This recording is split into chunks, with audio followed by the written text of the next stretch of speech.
নমস্কার, আমি অপূর্ব দাস। স্থাপত্যবিদ বা বাস্তুশাস্ত্রের অধ্যয়ন চলছে, এটি চতুর্থ ভিডিও। এর আগে 3টি বেসিক কোর্সের ভিডিও আপলোড হয়ে গিয়েছে। সেই ভিডিওগুলি পরপর দেখার পর এই ভিডিওটি দেখার অনুরোধ রইল। এই ভিডিওতে আমরা জানব যে বাস্তু পুরুষের উৎপত্তি কিভাবে হয়েছিল, বাস্তু পুরুষের উৎপত্তির সময়কাল, বাস্তু পুরুষ মণ্ডলের সংক্ষিপ্ত বিবরণ এবং বাস্তু পুরুষ মণ্ডলের সংক্ষিপ্তভাবে তাৎপর্য আমরা জেনে নেব। এই প্রসঙ্গে বলে রাখি, বেদ, উপনিষদ, শাস্ত্রে যে কোনো শাস্ত্রীয় বিজ্ঞান বিষয় কোনো একটি গল্প বা স্টোরির মাধ্যমে ব্যাখ্যা করা হতো। সেই গল্প বিভিন্ন চরিত্র ক্যারেক্টারের মাধ্যমে সহজ সরলভাবে বোঝানো হতো। এর ফলে যারা বিদ্যার্থী তারা বিষয়টিকে খুব সহজে বুঝতে পারত। এ প্রসঙ্গে বলে রাখি, বাস্তুশাস্ত্রের অন্যতম উৎস একটি পুরাণ, সেটি হচ্ছে মৎস্য পুরাণ। এছাড়া অগ্নি পুরাণেও বাস্তুশাস্ত্রের উল্লেখ পাওয়া যায় এবং বিষ্ণু পুরাণেও পাওয়া যায়। তো মৎস্য পুরাণ 242 নম্বর অধ্যায়, 242, এই অধ্যায়ে টোটাল 19টি শ্লোক আছে। তার মধ্যে 5 থেকে 19 নম্বর শ্লোকে বাস্তু পুরুষের উৎপত্তি সম্পর্কে একটি গল্পের আকারে একটি গল্প ব্যাখ্যা করা হয়েছে। কি বলা যায়, ত্রেতা যুগে অন্ধাকাসুর বধের সময় শিব বিকরাল মূর্তি ধারণ করছে। তখন শিবের কপাল থেকে এক ফোঁটা ঘাম মাটিতে পড়ে এবং সেই ঘাম থেকে একটি অদ্ভুত বিশাল আকার দৈত্যের আবির্ভাব হয়। এবং উৎপত্তির সাথে সাথে তখন যে যুদ্ধ চলছিল, সেই সময় মাটিতে পড়া যে রক্ত, সেই দৈত্য সমস্ত রক্ত পান করে এবং পান করার পরও সন্তুষ্ট না হয় শিবের সামনে সে তপস্যায় বসে। এইরকমভাবে কয়েকদিন ধরে তপস্যা করে। এরপর ভৈরব তার তপস্যায় খুশি হয়ে তাকে বলে যে, হে দৈত্য, তুমি কি বর চাও? তখন সেই বিশাল আকার অদ্ভুত দৈত্য শিব বা ভৈরবের কাছ থেকে বর চায় যে, আমাকে এমন বর দিন যাতে 3 লোক অর্থাৎ স্বর্গ, মর্ত, পাতালকে আমার গ্রাস করার সামর্থ্য থাকে।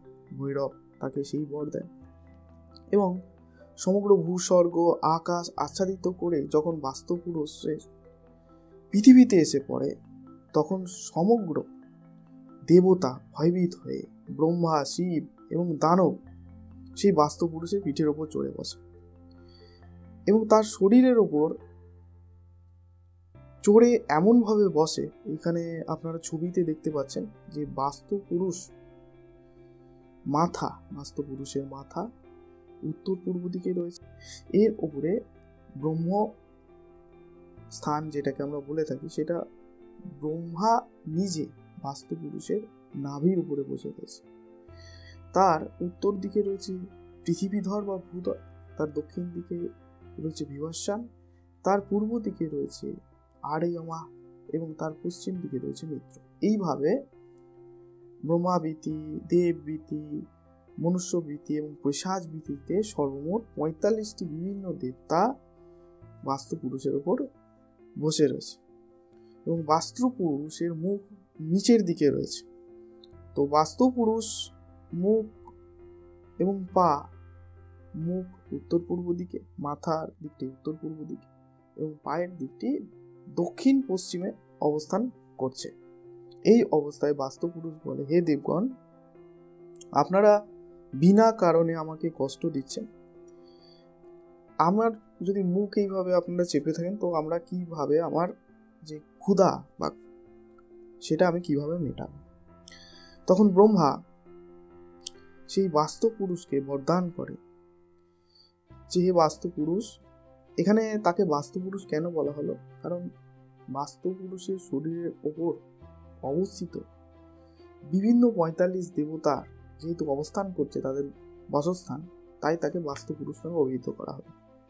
এবং ব্রহ্মা তাকে বর দেয় যে, যে কোনো ধরনের এই পৃথিবীতে যে কোনো ধরনের ঘর বাড়ি বাস্তু নির্মাণের সময় যদি মোহের বশে, তো ওয়ার্ডটা ভালো করে মনে রাখবেন, যদি কেউ মোহের বশে তোমাকে উপেক্ষা করে পূজা না করে, এখানে পুজো বলতে ফুল দিয়ে চন্দন দিয়ে পুজো না, পুজো বলতে বাস্তু মেনে যে কোনো ধরনের নির্মাণ, সেটা বাড়ি হতে পারে, অফিস হতে পারে, ফ্যাক্টরি হতে পারে, সেটা জলাশয় হতে পারে, সেটা যজ্ঞবিধি হতে পারে, সেটা মন্দির হতে পারে। কেউ যদি বাস্তু পুরুষ মণ্ডলকে অবজ্ঞা করে, না মেনে, পদবিন্যাস না করে, খণ্ড নির্ণয় না করে, বিধিবিন্যাস না করে, বাস্তুর এগেনস্টে কেউ যদি কোনো বিল্ডিং করে এবং বাস্তু পুরুষকে সেক্ষেত্রে যে সমস্ত নিয়ম বা রিচুয়ালসগুলো রয়েছে সেগুলোকে পালন না করে, সেক্ষেত্রে তারা বিভিন্ন বাধার সম্মুখীন হবে, সেটা বাস্তু পুরুষকে বলে, এবং তারা বাস্তু পুরুষের আহার হিসাবে তারা বাস্তু পুরুষের আহার হয়ে যাবে। এই হচ্ছে ব্রহ্মার বরদান। এখানে একটা সিম্বলিক স্টোরি আলোচনা করা হয়েছে। এই সিম্বলিক স্টোরির মধ্যে থেকে বিজ্ঞানকে বের করে নিয়ে আসা এবং তাৎপর্য কি সেটাই আমাদেরকে বুঝতে হবে। বিশ্বকর্মা প্রকাশ গ্রন্থের প্রথম অধ্যায়ের নাম ভূমি লক্ষণ। শ্লোক 6 থেকে 17 নম্বর শ্লোকে বাস্তু পুরুষের জন্মের সময়কাল বলা হয়েছে। কবে বলা হয়েছে? ত্রেতা যুগে বাস্তু পুরুষের জন্ম হয়েছিল বা সৃষ্টি হয়েছিল। ত্রেতা যুগে বাস্তু পুরুষের সৃষ্টি হয়েছিল। সেদিন কৃষ্ণপক্ষ শনিবার, প্রতিবাদ যোগ, কৃত্তিকা নক্ষত্র, বৃষ্টিকরণ। তো সময়কাল, যারা জ্যোতিষ শাস্ত্র নিয়ে চর্চা করছেন তারা এই টার্মগুলো বুঝবেন। পরবর্তীকালে যখন জ্যোতিষ এবং বাস্তুর সম্পর্ক এবং এগুলো ব্যাখ্যা করব তখন এই বিষয় বিস্তারে আমি আলোচনা করব। এখন আমরা জেনে নেব বাস্তু পুরুষ মণ্ডল বা বাস্তু পুরুষের তাৎপর্য কি। তাৎপর্য এই যে পৃথিবী লোকে বা ভূলোকে যে কোনো নির্মাণের সময় আমরা একটা জমি বা একটি ফ্লোরকে বেছে নিই। সেই জমিকে যদি একটি বাউন্ডারি দিয়ে ঘেরা হয় বা অনেকগুলি ভাগ বা একটা ফ্লোরের পার্টিকুলার একটি ফ্ল্যাটকে দেওয়া হয়, তো প্রত্যেকটি সেগমেন্ট, প্রত্যেকটি অংশ জমির এক একটি বাস্তু পুরুষ মণ্ডলকে নির্দেশ করে। সেটা অফিস হতে পারে, ফ্যাক্টরি হতে পারে, ফ্ল্যাট হতে পারে, বাড়ি হতে পারে, জলাশয় হতে পারে, বাগিচা হতে পারে। কোনো একটি বাউন্ডারি লাইন, এমন নয় যে উঁচু বাউন্ডারি লাইন মোটা মোটা দেওয়াল দিয়ে করতে হবে। কোনো একটি বাউন্ডারি লাইন দ্বারা ডিমার্কেশন করা কোনো জমি বা কোনো দেওয়াল দিয়ে ডিমার্কেশন করা কোনো ফ্ল্যাটের, অ্যাপার্টমেন্টের পোর্শন এক একটি বাস্তু পুরুষ মণ্ডল। আমি উদাহরণের সাহায্যে বোঝানোর চেষ্টা করছি। একটি চুম্বক, সেই চুম্বক দিক নির্দেশ করে। সেই চুম্বককে যদি সুতো বেঁধে ঝোলানো হয় তাহলে জিওগ্রাফিক্যাল যে চুম্বক ক্ষেত্র আছে তার এগেনস্টে চুম্বকটি উত্তর এবং দক্ষিণে মুখ করে থাকে। এখন সেই চুম্বককে যদি ভেঙে একাধিক টুকরো করা হয় তাহলে যে সেই টুকরোগুলো তৈরি হয়, সেই টুকরোগুলো এক একটি চুম্বক। তাদেরকেও যদি আমরা সুতো দিয়ে আবার ঝুলিয়ে দিই, তারাও কিন্তু ইন্ডিভিজুয়ালি প্রত্যেকে নর্থ এবং সাউথ ইন্ডিকেট করবে, অর্থাৎ তারা নর্থ সাউথ বরাবরই ঘুরে থাকবে। ঠিক সেই রকমই ভূলোক, যে কোনো জায়গার উপরে নির্মাণ যদি করা হয়, বা আমরা একটু ফ্ল্যাটকে ধরে নিচ্ছি, তার অ্যাপার্টমেন্টের কোনো একটা প্লেস, সেটাকে আপনি ঘিরে ব্যবহার করছেন, তো সেই ঘেরা অংশটি বা আপনার জমির যে অংশ একটি বাস্তু পুরুষ মণ্ডল হিসেবে চিহ্নিত হবে। এটাই হচ্ছে বাস্তু পুরুষ এর তাৎপর্য। এ প্রসঙ্গে বলে রাখি যে আমরা দেখলাম বাস্তু পুরুষ মণ্ডলের ওপর বিভিন্ন 45 দেবতা মানে এনার্জি ফিল্ডের অবস্থান। তো আমরা জেনে নেব যে কোথায় কোন দেবতা বা কোন এনার্জি ফিল্ড অবস্থান করছে। তো এই প্রসঙ্গে বলে রাখি বাস্তুর যে মধ্যস্থান অর্থাৎ নাভি বা পেট, এই অঞ্চলে বাস্তু পুরুষের ব্রহ্মার অবস্থান আছে। তার উত্তর দিকে ভূধর, দক্ষিণ দিকে বিভস্যান এবং পূর্ব দিকে আর্যমা এবং পশ্চিম দিকে মিত্র এর অবস্থান।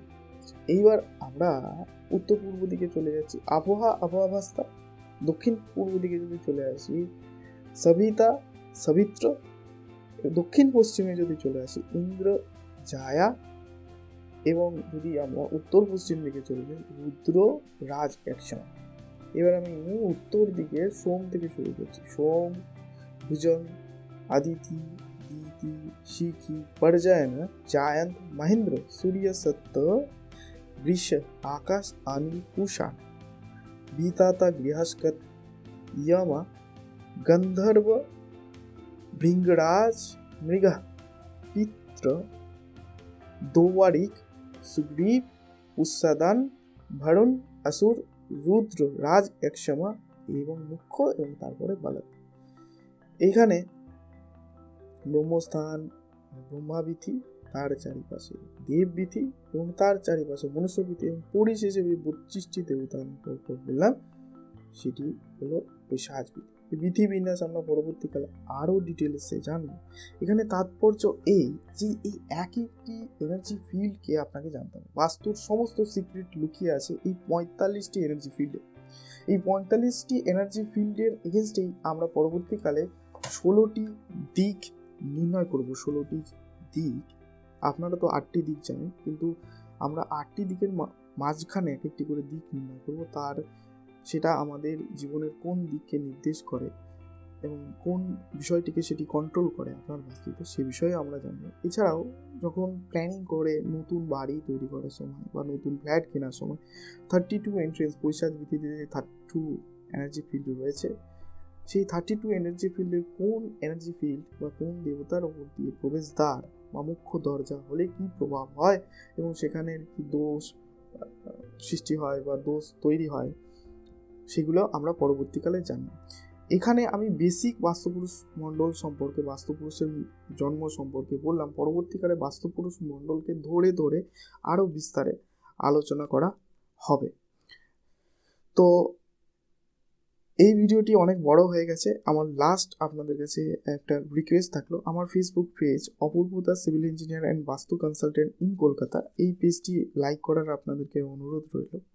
এই পেজে আমি পরবর্তীকালে লাইভে এসে আপনাদের যে প্রশ্নগুলো থাকবে তার উত্তর দেওয়ার চেষ্টা করব। তো ভিডিওর ডেসক্রিপশানে আমি এর লিঙ্কটি দিয়ে দেবো। এছাড়াও অপূর্ব দাস বাস্তুশাস্ত্র বলে আপনারা গুগলে এই সম্পর্কে সার্চ করতে পারেন এবং বিভিন্ন যে লিঙ্কগুলো আসবে সেই লিঙ্কগুলো ভিজিট করে ফেসবুক পেজটি লাইক করতে পারেন। তো আজকের জন্য এই পর্যন্তই। প্রত্যেকটি ভিডিও খুব মনোযোগ সহকারে দেখুন এবং বাড়িতে অভ্যাস বা চর্চা করুন। নমস্কার, খুব ভালো থাকুন।